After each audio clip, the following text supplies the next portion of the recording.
அஷ்டவசுக்கள் தம் மனைவிமார்களுடன் வசிஷ்டர் ஆசிரமம் இருந்த மலைச்சாரலுக்கு வந்து அங்கே குன்றுகளிலும் வனங்களிலும் சஞ்சரித்து விளையாடிக் கொண்டிருந்தார்கள்.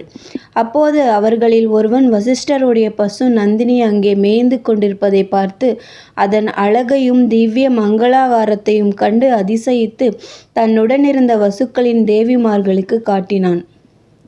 அவர்கள் எல்லோரும் ஒருவருக்கு மேல் ஒருவராக வசிஷ்டருடைய பசுவின் அழகைக் கண்டு வியந்து கொண்டிருக்க, அவர்களில் ஒருத்தி இந்த பசு தனக்கு வேண்டும் என்று தன் புருஷனை கேட்டுக்கொண்டாள்.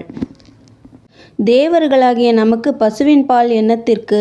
பசு வசிஷ்ட முனிவருடையது. இந்த தபோவனத்திற்குள் அவர் உடையவர். இதன் பாலை குடிக்க மன்னர்கள் பாக்கியம் பெறுவார்கள். தேவர்களாகிய நாம் அதனால் அடைய வேண்டிய நன்மை ஒன்றுமில்லை. வசிஷ்ட ரிஷியின் கோபத்திற்கு ஆளாவோம் என்று அந்த வசு தன் மனைவியின் கோரிக்கையை மறுக்க பார்த்தான்.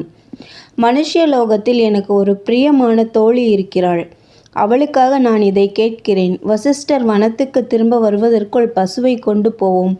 நீ எனக்காக இதை செய்தே தீர வேண்டும். எனக்கு இதைவிட மேலான பிரியம் ஏதுமில்லை என்று அவன் தன் புருஷனை வற்புறுத்தினாள். முடிவில் அவனும் இசைந்தான். எல்லா வசுக்களும் சேர்ந்து பசுவையும் கன்றையும் கொண்டு போய் விட்டார்கள். வசிஷ்டர் ஆசிரமம் திரும்பி வந்து தம் நித்திய கர்மங்களுக்கு இன்றியமையாதவையாகிய பசுவும் கன்றும் இல்லாததைக் கண்டு நடந்ததை தெரிந்து கொண்டார். அதன் மேல் கோபங்கொண்டு வசுக்களை சபித்தார். அவர்கள் மனித உலகத்தில் பிறக்க வேண்டும் என்று தபோதனர் எண்ணினார். எண்ணியதும் அந்த சாபம் வசுக்களை எட்டியது.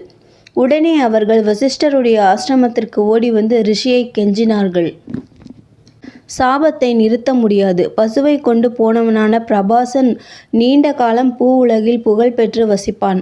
மற்றவர்கள் பூமியில் பிறந்தவுடன் விடுதலை அடைந்து விடுவார்கள். நான் சொன்ன சொல்லை பொய்யாக்க முடியாது. இவ்வளவுதான் செய்ய முடியும் என்று வசிஷ்டர் சொல்லிவிட்டார். அதன் பிறகு கோபத்தால் ஓரளவு அழிந்து போன தவத்தில் வசிஷ்டர் மனம் செலுத்தினார். தவம் செய்த ரிஷிகள் தங்கள் சக்திகளை கொண்டு சாபம் கொடுக்க முடியும். ஆனால் அவ்வாறு தங்கள் சக்தியை உபயோகித்தால் செய்த தவம் நஷ்டமாகும். வசுக்கள் இவ்வளவாவது நல்ல கதி பெற்றோமே என்று திரும்பினார்கள். அதன்மேல் கங்கையிடம் சென்று, நீதான் எங்களுக்கு தாயாக வேண்டும்.